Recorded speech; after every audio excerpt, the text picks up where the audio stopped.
नमस्कार, खेला होबे के इस संस्करण में मैं पंकज आठवले आपका स्वागत करता हूं। आज का ये एपिसोड होगा ओलंपिक्स के बारे में। जी हाँ मित्रों, हमने आज का ये एपिसोड थोड़ा सा देर से प्रसारित करने का निर्णय इसीलिए लिया।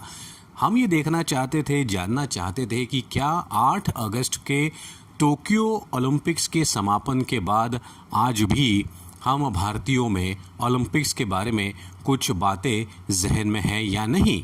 क्या हम 8 अगस्त के बाद वो अध्याय भूल चुके हैं और अपने जीवन की आपाधापी में आगे निकल चुके हैं। ये बड़ा आवश्यक है कि अगर ओलंपिक्स में हमें यशस्वी होना है, और यशस्वी का मतलब सिर्फ मेडल नहीं, मैं कह रहा हूँ यशस्वी होना मतलब अच्छा परफॉर्म करना है आने वाले ओलंपिक्स में एक अच्छे तौर पर, एक स्थायी तौर पर, तो हमें कभी भी ओलंपिक्स के खेलों को भुलाना नहीं चाहिए। इस बार टोक्यो में बहुत बढ़िया प्रदर्शन रहा भारत का, 7 मेडल आए, आज तक की सबसे बेहतर कमाई है ये। और जो मेडल विजेता थे उन सभी खिलाड़ियों का बहुत अभिनंदन हुआ, सभी को पारितोषिक मिले, बहुत हौसला अफजाई हुई। कई सारे खिलाड़ी जो अच्छा परफॉर्म कर गए और मेडल से वंचित रह गए, उनकी भी हौसला अफजाई हुई, उनको भी पारितोषिक मिलेंगे, पुरस्कार मिलेंगे। और बाकी जो खिलाड़ी थे जिन्होंने मेडल तो नहीं लाया लेकिन अच्छा परफॉर्म किया, उनका भी फेलिसिटेशन हुआ अपने अपने राज्यों में। ये बहुत बड़ी बात है, ये बहुत अच्छी बात है। लेकिन क्या यहाँ पर ये चैप्टर समाप्त हो जाता है? और क्या हम 2024 पेरिस के 6 महीने पहले जागेंगे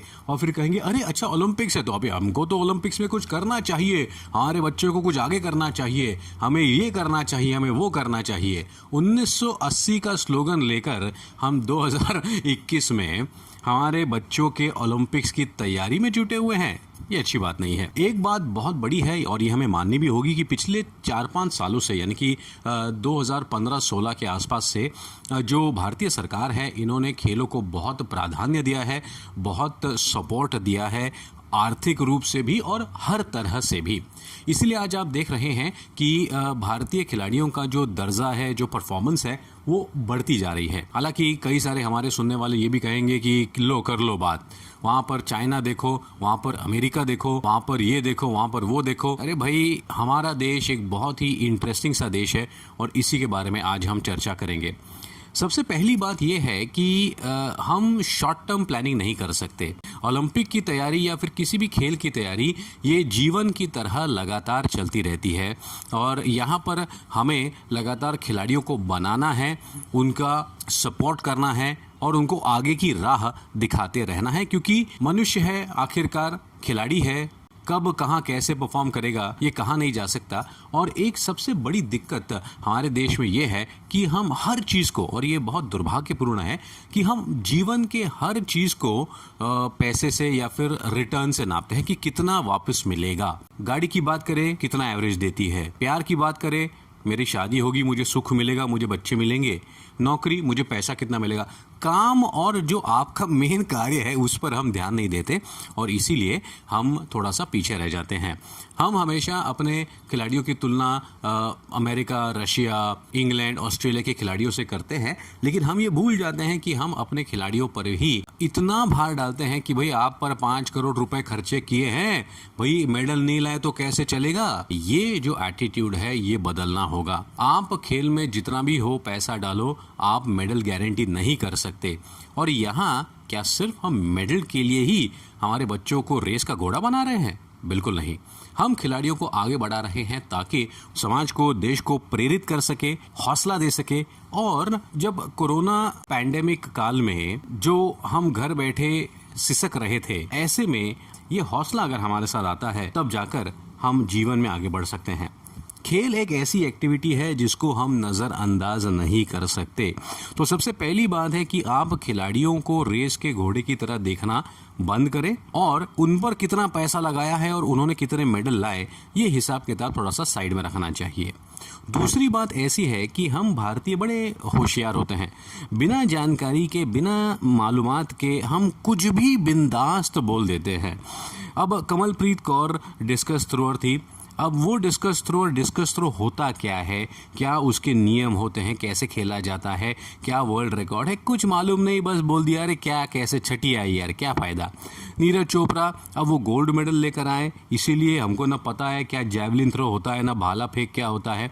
अगर वो नहीं जीतते तो हम कहते भाला फेंक ये क्या होता है, वो तो पुराने जमाने में युद्ध में भाला फेंका करते थे। और जीत गया नीरज चोपड़ा तो हमने कहा कि अरे हमारा बच्चा है यार, हमने इसको तैयार किया, और भाला फेंक में तो भारत प्राचीन काल से बहुत ही निपुण है। तो हम बड़े दोगुले लोग हैं जिस प्रकार से हम किसी भी चीज़ पर अपना एक ओपिनियन जो है वो व्यक्त करने में लगे हुए होते हैं बिना जानकारी के। तो सबसे पहले आप सभी से ये निवेदन है कि अलग अलग खेलों के बारे में जानकारी जुटाएं, ताकि जब आप वो खेल देखें तब आप वो खेल समझ सके और फिर खिलाड़ियों की हौसला अफजाई कर सके।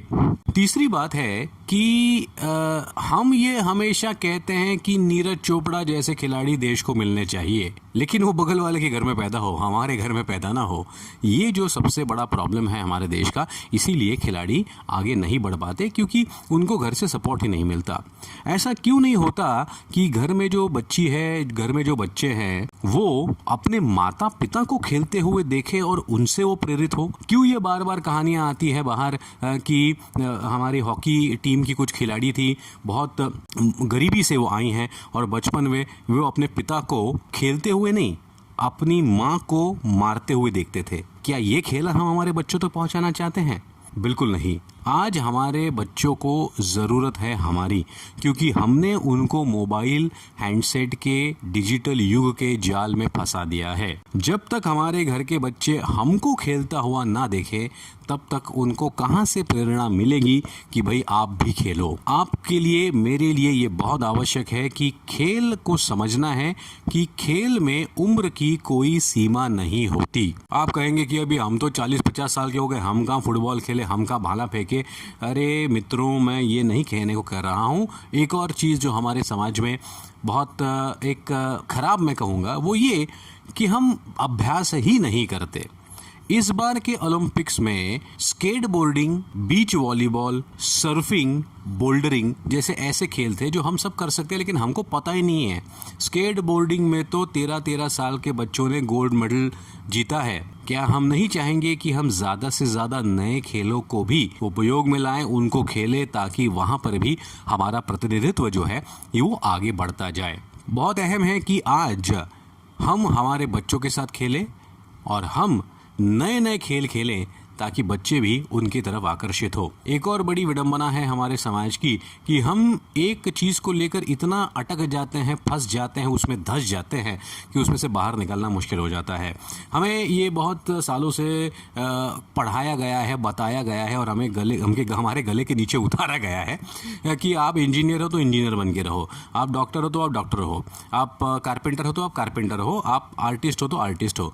तो यही तो प्रॉब्लम होती है। आज ऑस्ट्रेलिया, अमेरिका, रशिया और काफ़ी सारे यूरोपीय देश इसीलिए आगे ओलंपिक्स में बढ़ पा रहे हैं क्योंकि उनके खिलाड़ी, उनके जो लोग, उनका जो समाज है ये मल्टी स्पोर्ट समाज है। एक ही खिलाड़ी कम से कम 2 या 3 खेलों में निपुण होता है और हम में भी वो काबिलियत है, हम में भी वो क्षमता है, लेकिन हम पता नहीं क्यों, डर है या जो भी है, सामाजिक दृष्टिकोण है, हम कभी अपने आप को वो करते हुए न देखते हैं, न किसी और को करने देते हैं। आपको एक उदाहरण देता हूँ। ऑस्ट्रेलिया की एक बहुत बड़ी टेनिस खिलाड़ी है एशलिग बार्टी। एशलिग बार्टी फिलहाल टेनिस की दुनिया में नंबर 1 है। कुछ साल पहले वो टेनिस खेल खेल के इतना पक गई थी, इतना थक गई थी कि उन्होंने 1-2 साल का ब्रेक लिया और ब्रेक में वो जाकर कहीं शादी करके, कहीं घूमने, कहीं घर में काम करते हुए नहीं नजर आई। वो क्रिकेट खेलने लगी और बिग बैश में वो एक टीम के लिए 2 साल तक खेलती रही। मज़ा आया, फिर लौटी टेनिस में और फिर बनी चैंपियन। तो जिस तरीके से हमारे देश में किसान अलग अलग सीजन में, अलग अलग मौसम में अलग अलग प्रकार की खेती करता है, वही किसान गेहूं भी उगाता है, सब्जियां भी उगाता है, फल भी उगाता है, उसी तरीके से हमें हमारे खिलाड़ियों को, हमारे बच्चों को प्रेरणा देनी होगी कि आप भी मल्टी स्पोर्ट बनिए। तब जाकर ज़्यादा से ज़्यादा खेलों में हमारा जो है पार्टिसिपेशन होगा और वहाँ पर जीतने के चांसेस भी हमारे बढ़ेंगे। और सबसे बड़ी बात है कि आप मेडल्स को साइड में रखो।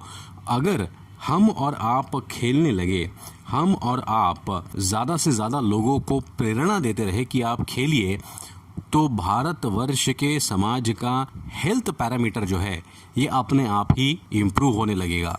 आज सबसे बड़ी आवश्यकता है अगर हम हमारी सेहत पर ध्यान दें।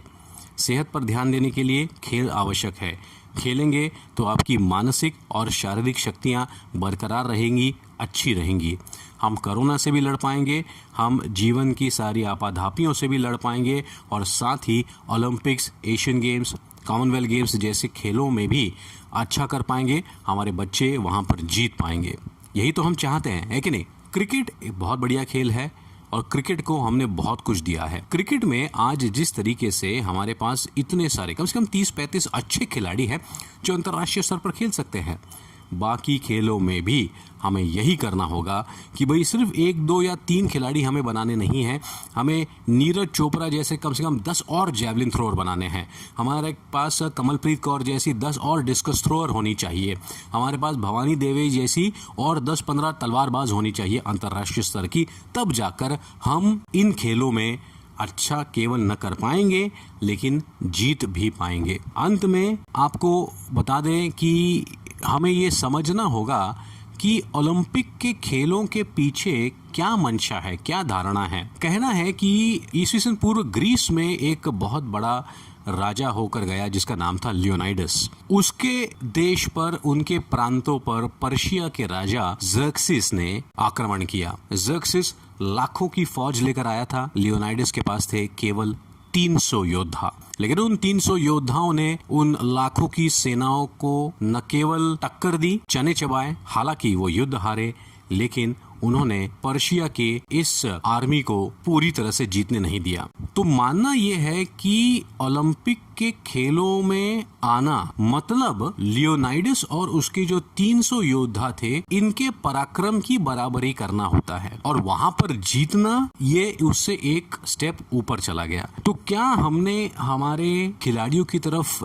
इस नजरिए से देखा है कि वो इतना बड़ा पराक्रम करके आए हैं, या फिर हम केवल एक व्यापार के दृष्टिकोण से देखेंगे कि हमने आपको वहां भेजा, आप खाली हाथ लौट कर आए? ये तो कुछ बात नहीं बनी। तो मित्रों, हमें हमारे नजरिए को बदलना पड़ेगा। हमें अपनी तरफ और अपने बच्चों की तरफ देखकर ये समझना होगा कि खेल ही वर्तमान भी है और भविष्य भी है। और अगर इस वर्तमान में हम खेलना शुरू करें अलग अलग खेलों को, आप ताश खेलिए, कैरम खेलिए, शतरंज खेलिए, दुनिया भर के खेल हैं, आप खेलिए ताकि बच्चे आपका अनुकरण करें और यही बच्चे आगे जाकर देश का नाम भी रोशन करें। चलते चलते आपको एक और उदाहरण दे दूं कि 2012 में जो लंदन ओलंपिक्स हुए थे उसमें शूटिंग में ट्रैप और स्कीट नाम का जो एक इवेंट है, जिसमें 2004 में डबल ट्रैप में इवेंट में हमारे माननीय पूर्व मंत्री राज्यवर्धन सिंह राठौड़ ने रजत पदक जीता था 2004 के एथेंस ओलंपिक्स में। उसी कैटेगरी में 2012 में महिला वर्ग में जिस महिला ने स्वर्ण पदक जीता था वो अमेरिका की शूटर थी। 2012 में उनकी उम्र केवल 59 वर्ष की थी। तो खेलों के लिए उम्र की कोई सीमा नहीं होती। आपके दिल में, आपके मन में वो जज्बात होने चाहिए और आप दूसरों को किस तरीके से प्रेरित करें ये विचार होना चाहिए। खेलिए, नव प्रवाह से जुड़े रहिएगा ताकि आपका जीवन स्वस्थ रहे, मस्त रहे और आप सारे तंदुरुस्त रहे। खेला होबे के इस संस्करण में बस इतना ही। अगले एपिसोड में बातें करेंगे और खेलों की। तब तक खेला होबे से मैं हूँ पंकज आठवले, आपसे लेता हूँ विदा। नमस्कार।